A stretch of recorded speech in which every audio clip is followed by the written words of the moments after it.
Week 4 in daily fantasy football was a slate of getting answers. We got to see what Alvin Kamara would look like with Derek Carr at quarterback. We got to see this Chargers offense with no Mike Williams. Got to see Devonta Anan maybe steal a bit more work in that backfield for the Dolphins.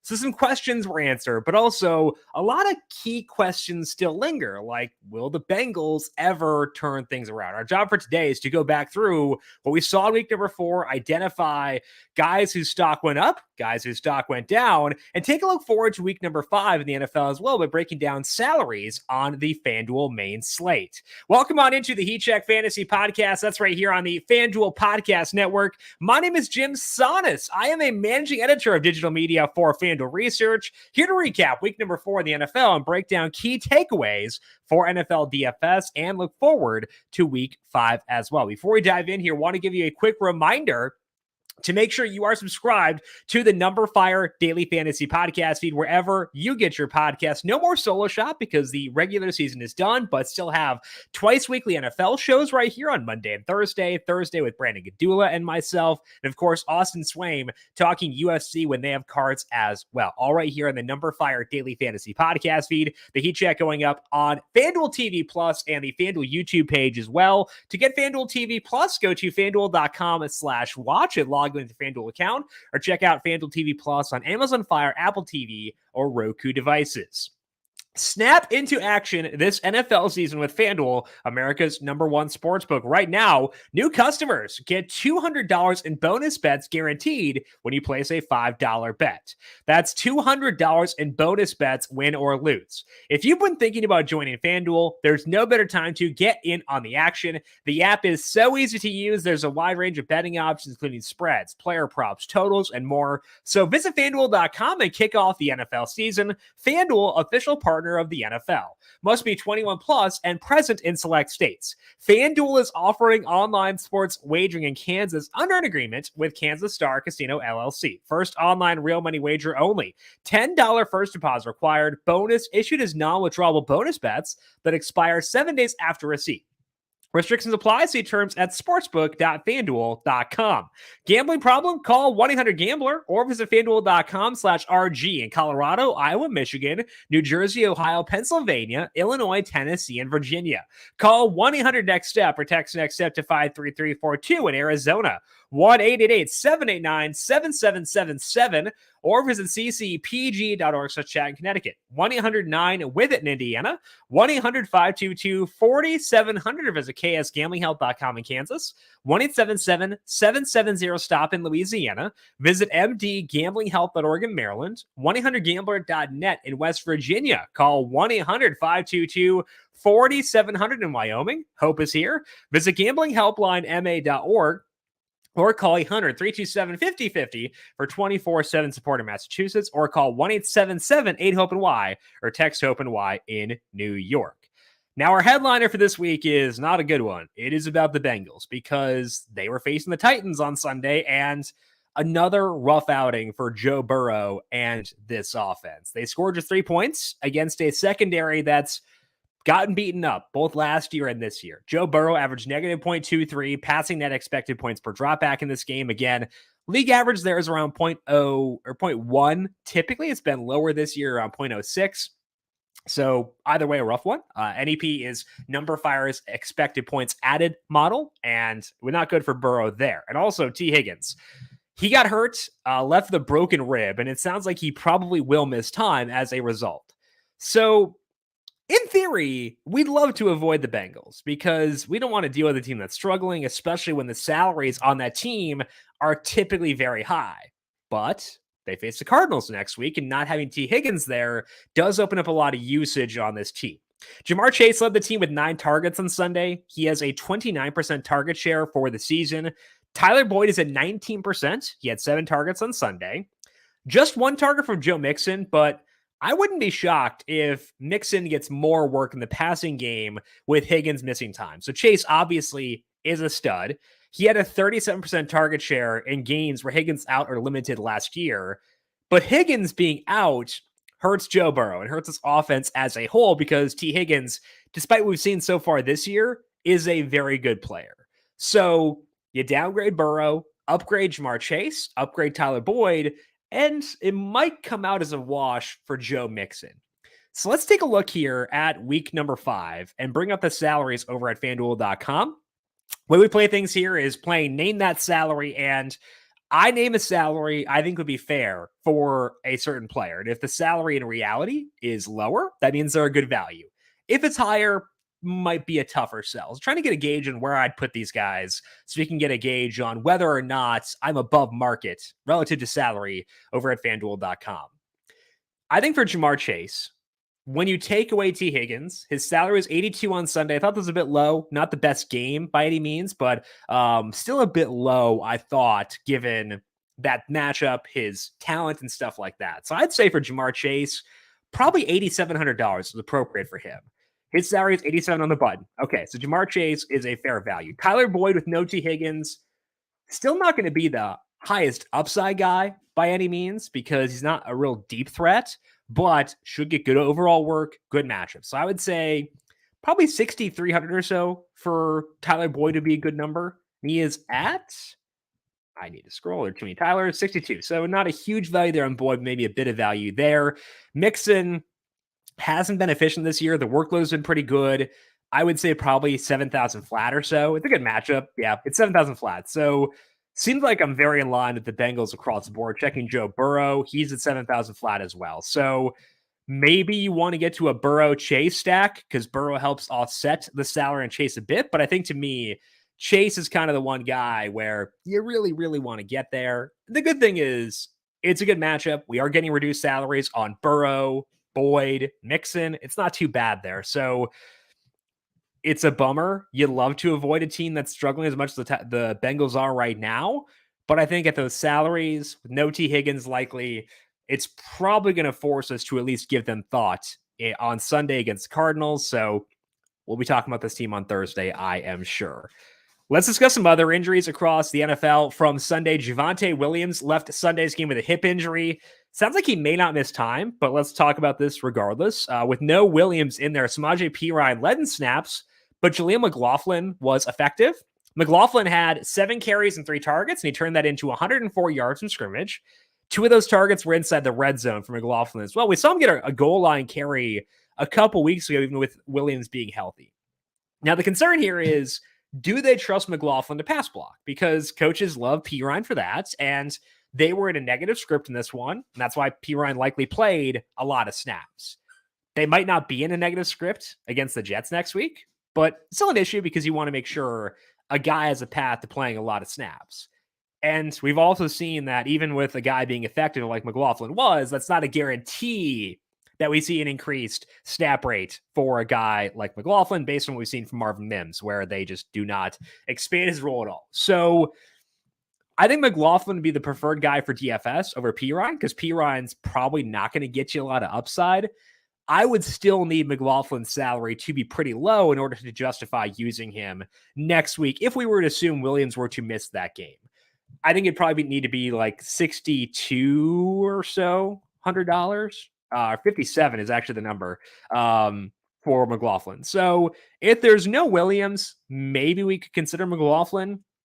Total for that game is low at 40.5, which makes sense for the Jets and the Broncos.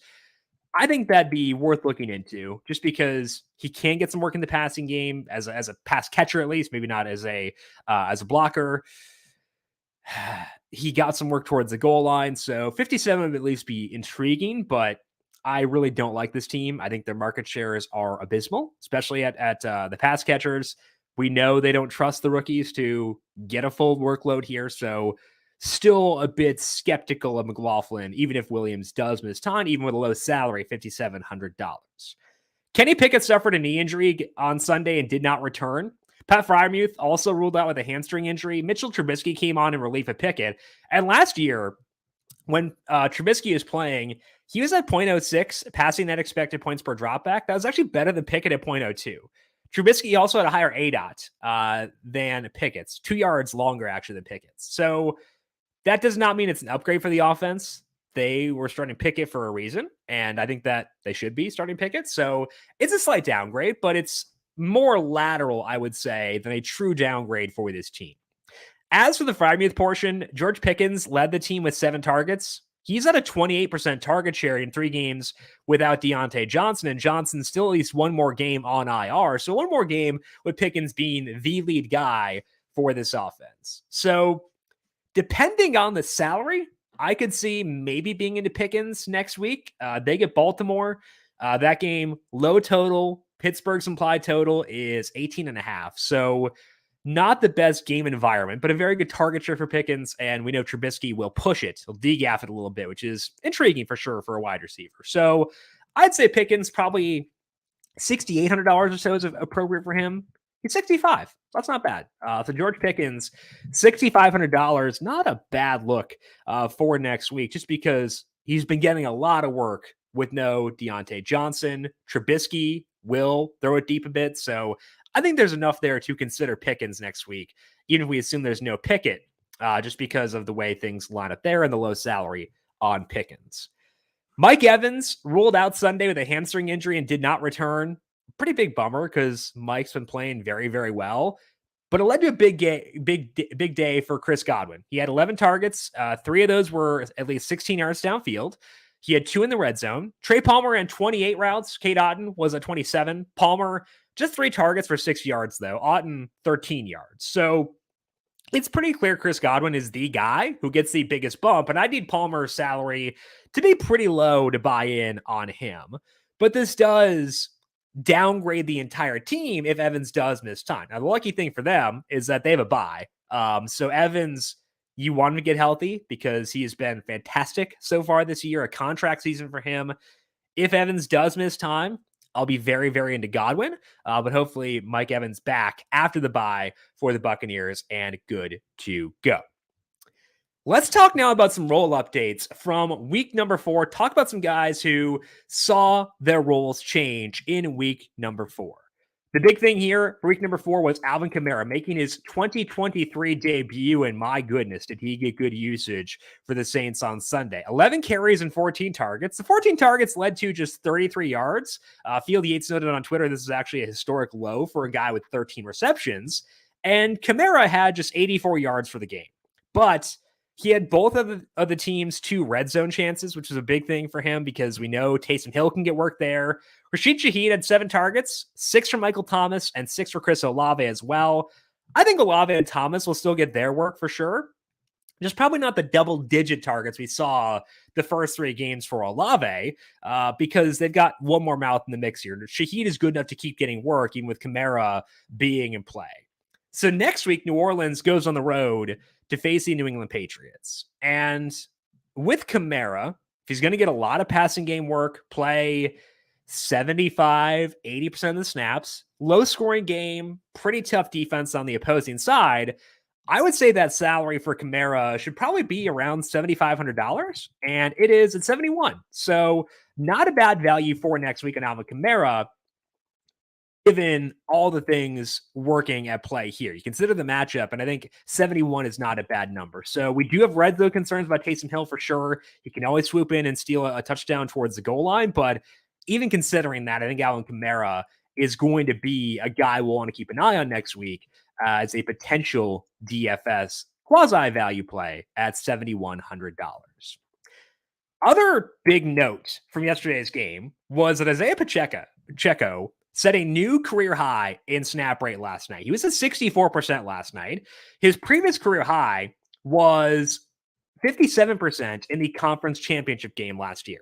20 carries, 3 targets for 158 yards. And as always, Pacheco looked really good doing that. And a 64% snap rate for Pacheco is a significant shift.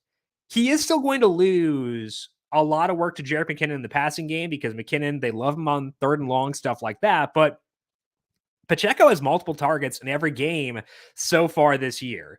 The Chiefs are on the road facing the Vikings next week, one of the best games in the slate. It is the highest total on the main slate. And if Pacheco's going to play a 60% snap rate, that's going to be pretty hard to ignore. So to me, I think Pacheco's salary should probably be around $7,000 or so. It's a pretty big increase from where it was previously. And we look at Pacheco right now, he's 66. I think that's a good value. So If you want low salaried exposure to that Chiefs Vikings game, I think it's going to be via Isaiah Pacheco. $6,600 for him, given the work that he got in that game, given how effective he has been, and Chiefs need playmakers. Pacheco can be that. So Isaiah Pacheco, I think, going to be a key value in week number 5 in that very fun matchup with the Minnesota Vikings. So Isaiah Pacheco, stock up based on what we saw in week number 4. Josh Palmer got in pretty good work in his first game with no Mike Williams. Palmer led the team with 77 yards. Nobody else had more than 32. 8 total targets for Palmer. 3 of those were deep, also led in targets and deep targets. Quinton Johnston ran a good number of routes, but earned just 3 targets in this game. Donald Parham left the game with a wrist injury, but Gerald Everett still did not have an every down role. So I had some interest in Everett with Big Mike being out, but still not enough there to go to Everett as a tight end. They will add Austin Eckler back after their bye week, which will be good for this offense. But I do like Palmer alongside Keenan Allen quite a bit. We would downgrade him with Eckler being there because Eckler earns targets, but I think Palmer would still be a guy probably in the mid 6,000 range I'd be willing to look to in DFS. And as for Quinton Johnston, I need to see him earn targets once Eckler is back before I buy in. So pretty impressed with Josh Palmer, but still not there on Quinton Johnston based on that. We'll see what they do after their bye this week. Devon Achane had another big game on Sunday. 8 carries and 5 targets for 120 yards. He had 5 out of 11 red zone chances for the team. He also outstat Raheem Mostert 66% to 41%. It is worth noting that Achane got more work in the fourth quarter. His 55-yard run came, I think, his first play of the fourth quarter. Game wasn't done necessarily at that point, but I think he's just playing too well to sit right now. The complicating issue with Achane is that next week Jeff Wilson can come back off IR, and it sounds like he probably will. So I thought an appropriate salary for Achane last week after his huge game was $7,000. He came in at 64, so liked that quite a bit. Now he's had another big game where he outsnapped Mostert and played very well again, but we had Jeff Wilson back in the mix. So when you consider all those moving parts, next week, Miami is at home facing the Giants, 9.5-point favorites. I would say a good salary for Achane is probably going to wind up being $7,500. It might be a bit high, but I think 75 is appropriate for Achane. And he's 75 on the button. So I can't disagree with that at all. I think that is kind of what he's worth at this point, given the red zone work, given the effectiveness, given the offense. I think 75 is appropriate. So Devon Achane, probably a guy will be on again next week at that salary in that matchup against the Giants on Sunday. David Montgomery dominated touches in his return for the Detroit Lions, 32 carries and 2 targets. Montgomery had 12 out of 18 red zone chances for the Lions. Jahmyr Gibbs, 8 carries and 5 targets. Honestly, that's not an awful workload for a back, just not enough to make him usable for DFS. Montgomery, though, is going to be viable in the spots where we like this Detroit rushing offense. Now, next week, they get Carolina. Probably a spot where we want to be in on David Montgomery and this team. They also get Jameson Williams back this week, so the Detroit offense may be a bit more efficient than what they've already been thus far. Based on that workload, I think Montgomery probably should settle in around 73. I'd want a bit more passing game work to go above that, but 73 seems appropriate for Montgomery. And he is $8,500. Wow. Okay. I guess I get it. He had 3 touchdowns, but I want more passing game work to pay 85 for a guy. So that's way too high for me. I probably will not be there on Montgomery. Maybe that bites me. He can have 3 touchdown games, but a little bit high for me, given the fact that he's probably not going to get a lot of work in the passing game. So I thought I might be in a Montgomery. I no longer think that because salary does matter quite a bit. DeAndre Swift pulled away from Kenneth Gainwell a bit this week for the Eagles. Swift played 64% of the snaps. Gainwell was at 37%. Swift had 14 carries and 4 targets. He also had 3 out of 7 red zone chances. I've been worried that Gainwell might keep mixing in for key situations, and he will to an extent, but I think this game was a boost for Swift in my eyes in that it wasn't as big of a detriment to have Gainwell in there as I thought it may be. Eagles next week taking on the Rams. That's going to be a fun game for daily fantasy. Also a West Coast game. So finally some Sunday afternoon hammers we can feel good about. Eagles, 5.5-point favorites. Total is 47.5. I think that with Swift pulling away a bit from Gainwell, I think that we can now put that salary around 74 because he is in an efficient offense. We know that Jalen Hurts opens up rushing lanes for a running back. So I think when you weigh all those factors, 74 for Swift is a good salary. His salary is 77. That's not terrible. And I think that's low enough where when you're stacking that game, that Rams-Eagles game, I think Swift is in play at that number. So DeAndre Swift got a bump up for me. Not a value by any means at 77, but still a guy I'd be willing to go to for next week in daily fantasy, taking on the Rams. The Bears finally had a positive game script, and Khalil Herbert was their clear lead back in that setup. He had 18 carries and 5 targets with a 79% snap rate. He also had 3 out of 6 red zone chances for this team. They're playing Washington next week as 6.5-point dogs on the road. Washington's rush defense has struggled quite a bit so far this year. If they can keep that game close, you'd expect Herbert to be pretty involved with that offense, but it's always going to be a question of whether or not they will. It was good to see Justin Fields play better on Sunday. Maybe that means they can have more neutral or positive scripts for Herbert, but for right now, in that Thursday game, that could still be a bit dicey. Passing offense did come back to life here with no Chase Claypool. DJ Moore and Cole Kmet both had 9 targets, both had 2 deep targets, both had some touchdowns. And part of it could be the Broncos defense, but it was something. It was life from the Bears, which is what we were kind of looking for. They face Washington Thursday. That's a tougher test, even though they've also struggled so far this year. I am still skeptical that this improvement will stick here for the Bears, just because it's been a large sample of this offense struggling to throw the ball effectively. So Herbert's the one guy I'm willing to bump up more than a tiny bit based on what we saw on Sunday. I think for Moore and Kmet, not really wanting to overreact, especially given they're facing a defense that's been in a really bad place so far this year.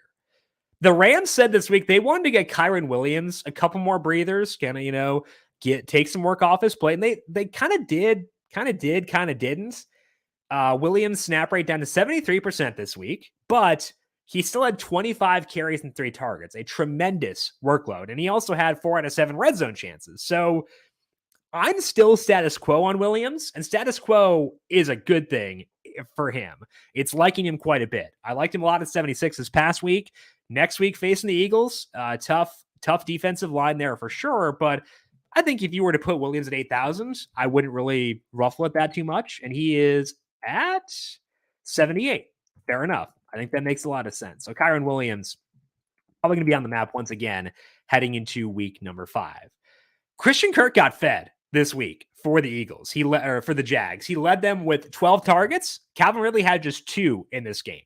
Across 4 games now, Kirk leads with a 25% target share.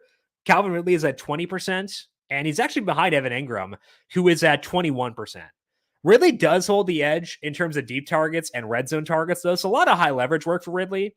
All things considered, I would still rank Ridley above Kirk, but they are a 1A, 1B right now. And honestly, if Zay Jones keeps missing time, Evan Engram will continue to be in play too. So Jags not in the main slate next week, taking on Buffalo in London again. So not in the main slate, but I think it's a good game for Kirk. Still do want to make sure I keep eyes on Ridley because he's been pretty solid. A guy I don't want to write off just because of a couple of down games from a target perspective. Cam Akers made his debut for the Vikings on Sunday and did eat in to Alexander Madison's workload a bit. Madison played a season low 66% of the snaps. He had 4 targets in each of his first 3 games, but he had just 1 here. But Akers ran just 4 routes compared to Madison's 9, and the Vikings didn't throw it all. Don't think they trusted Kirk Cousins a ton after that pick 6 early on. So I think Madison is still going to be the lead guy here, but he's not efficient. So any dip in work is going to be rough because he kind of needs all the work he can get in order to be viable for daily fantasy. So I'll take Madison and downgrade him. Was not in on him in week number 4 to begin with, but I think that there are too many concerns with Akers being there. He'll be the lead guy, but I need him to be like an every down featured back to be really, really high on him, given not the most explosive player by any means. Chuba Hubbard ate into Miles Sanders' workload, which may have been because Sanders was dealing with a groin injury. He came in questionable to this game. Hubbard outsnapped Sanders and had 5 out of 11 red zone chances. It's enough for me to not consider Sanders right now, but I'm not in on Hubbard either just because don't really want to deal with that. Next week, Carolina facing Detroit on the road, negative game script. Probably looking more at the passing game there than either of the backs. Finally, Dalton Kincaid did separate a bit from Dawson Knox this week because the Bills didn't run as many 2 tight end sets. Kincaid ran a route on 20 of 27 dropbacks. Only Stephon Diggs ran more. Dawson Knox ran 13 routes. Kincaid, second on the team with 5 targets, but still not getting him downfield work. His ADOT there was 4.1. So you do wish that Knox or that Kincaid would get more downfield work because I think he can do that. We know that Josh Allen definitely can, but still bumping him up because routes run were there, separated from Knox a little bit, and the talent should be there eventually. So I would say Kincaid still in play for daily fantasy, bumping him up a bit as a result of what we saw where he was the primary tight end in that game. That's going to wrap up the roll updates for this week. So let's take a look forward to week number 5. Pull up the salaries over at FanDuel.com on the main slate. I've already spoiled a lot of them because we were doing a lot of name that salaries for this week. But let's start things off at quarterback. And we see Patrick Mahomes at 92 in that premier game taking on the Vikings. No objections there. But Jalen Hurts is 86. Again, Hurts is in a fun matchup too on the road against LA. He's also indoors, also facing a team that can put up points. Frankly, I'm a bit confused as to why there's such a big gap between Mahomes and Hurts in terms of salary. Hurts has not been fantastic so far this year, but I mean, Mahomes had his issues too. So I think that Hurts at 86 probably going to be the better play over Mahomes just because the salary savings are pretty enticing there. Anthony Richardson's salary up to 83 makes total sense. Rushing touchdown in every game so far this year. Passing productivity from like a volume perspective was not there on Sunday, but still got the job done. So Richardson 83, I think that makes a lot of sense. I had previously been saying he was a guy who didn't have the highest ceiling because the passing wasn't there, but he did have a high floor because of the rushing. I still think that's kind of the case, but if I see a bit more efficiency like we saw on Sunday in the passing department, maybe I'll change my tune on Richardson. I thought he was great at 76. 83 is higher for sure, but still not totally out of play there. Tua Tagovailoa 8,000 taking on the Giants. That script will be pretty positive, so that might be more of an H-hand spot than it is for Tagovailoa, but 8,000 is not too bad for him. Scrolling down further, I think the one issue we'll have here is, do you want to say salary at quarterback when you have Mahomes and Hurts in somewhat competitive games with a spread of 5.5? You've also got Anthony Richardson again, 83, 2 at 8,000. So is this a slate where you actually want to spend down? I would say probably not. Don't mind CJ Stroud at 72. I think that's kind of fun given that he's actually in a decent matchup with Atlanta for this week, coming back from London. Want to see what Laramie Tunsil's status is. If he gets back, maybe we can upgrade Texans as a whole. Joe Burrow 7,000 taking on I almost said the Diamondbacks, the Cardinals. Maybe you can justify spending down, but for me personally, I think it's more about the stud quarterbacks on this slate because we got 3 of them, 3 or 4, maybe 5 even, and the salaries for them are not all that bad. No Christian McCaffrey at running back in week 5 because he is on the Sunday night game. So highest salary guy here is Derrick Henry. And my goodness, what a weird looking slate this is at running back where there's no McCaffrey. I don't think there's any Pollard. Yeah, no Pollard next week. No Eckler. It's an odd slate to be sure. So I think it's kind of interesting to see that Bijan Robinson is 82, taking on Houston in that game. And Robinson's workload has been fantastic, especially from week 2 on. He's been getting the exact kind of workload that you want. I had my issues with the fact that Tyler Algier was getting work initially, but 82 for Bijan is not that bad. Let me pull up the numbers for Robinson so far. Yeah, so far the yards from scrimmage for Robinson have been 83, 172, 60, and 137. He doesn't get all the work in the red zone, which can be pretty annoying, but for $8,200, that's kind of hard to nitpick there. So I think that Bijan Robinson might finally be a guy we can turn to and feel really good about for this week. No touchdowns the past 3 games, but still 19.2, 8, and 16.2 FanDuel points. 82 is pretty low for a guy with his talent and his workload. Scrolling down further, mentioned, Jonathan Taylor coming back this week.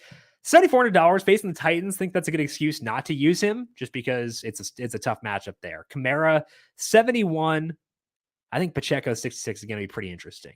Early on in that game last night, Breece Hall was playing an increased snap share for the Jets. Now, they didn't run many plays in the second half, and a lot of the plays they did run were in like a 2-minute drill, right before halftime. So Hall's snap rate actually wound up being in the mid 40s, but it seems like they're kind of wanting to increase his workload. He tore his ACL, I believe it was in this game last year, taking on the Broncos in Denver. So maybe get a little narrative play there. They want to boost him back up in the spot where he had that tough injury last year. 65 is kind of high for a narrative, though. So I think definitely more on Peko than I am on Breece Hall. James Conner, 65, did get his workload scale back a bit this week. DeMarcado worked in more for the Cardinals, but it was also a really tough spot taking on the 49ers. They're facing the Bengals next week. Conner's salary at 65 is not too bad, and I'm not really a James Conner guy just because the passing game work is not great.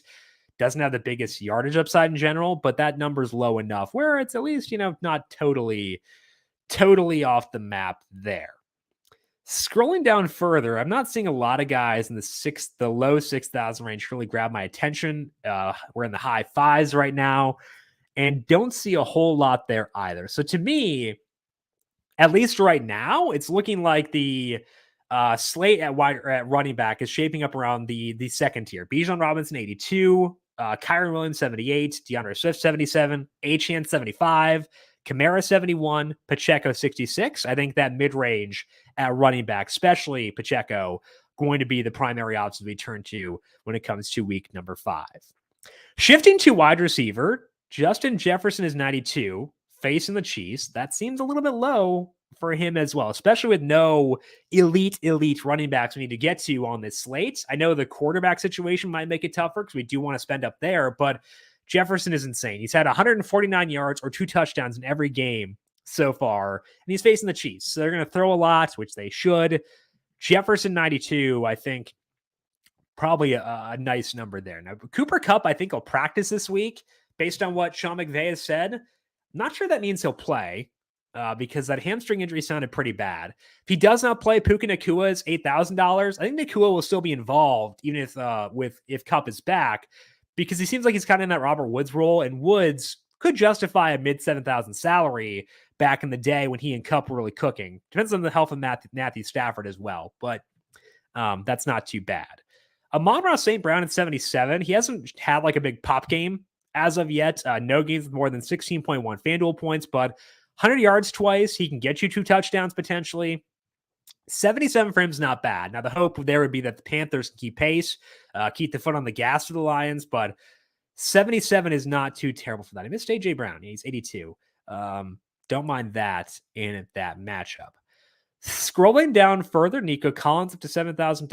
Jaylen Waddle is 68. I liked Waddle a lot on Sunday, and obviously that did not pay off, but and the script could be very positive for the Dolphins as well. But 68 for a guy with his speed and playmaking potential, that's pretty tough to turn down. So Waddle 68, like the guy I'll be looking at next week. Michael Pittman, really rough game for him this past week, but the Colts only completed 11 passes, so that kind of makes sense.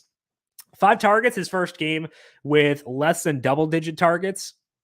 I think I go back to Pittman this upcoming week, given that they're facing the Titans, a team that encourages you to throw the ball against them. Pickens at 65 too, also not that bad. Between the two, I would go Pittman just because I think I'll probably like that game more than I'll like with Pickens against Baltimore. Scrolling down further, mentioned Tyler Boyd, 62. That's not a bad number, but also not a massive value. Tank Dell didn't do a whole lot this week. I think he had only 3 targets for him, but big play upside. Playing indoors once again against a non-threatening defense. Tank Dell 6,000 could be a good salary saver there. Jordan Addison, snap rate went down for him in week number 4 because the Vikings were in a very positive script and throw the ball a whole lot. It seems like they like KJ Osborne more.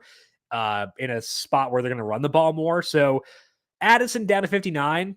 I think for that game where they'll probably have to throw a whole lot, that's probably low enough to be intriguing. So Addison 59, if you're looking for a value wide receiver, he's probably going to be one of the first ones I think of there. A lot of deep work for him in the first 3 games. I expect that to be back here in week number 5. Zay Flowers down to 59 as well. Taking on Pittsburgh, didn't see a whole lot out of the Ravens in that game, but also they didn't have to. So Flowers at 59 is pretty fun, especially if there's no Beckham again, no Mark Andrews. 59 for Flowers could be a really good value. So we like Addison at 59, Flowers 59 as being potential values. Maybe Tank Dell at $6,000. So not terrible value wide receiver. Maybe it's a situation where you get to Jefferson and then spend down from there. Scrolling down further at wide receiver, trying to see if there's anybody else who really jumps out. Jameson Williams, 53 for his debut. I won't be doing that personally, but it's at least low enough to make you give it some thought. Michael Wilson, big game for him this week. 76 yards, 2 touchdowns, caught all 7 targets. He's had decent yardage upside so far, despite the fact he hasn't had a lot of targets. So if you think that the Bengals offense is worth buying into and want to bring back option, Wilson might be a good play at $5,300.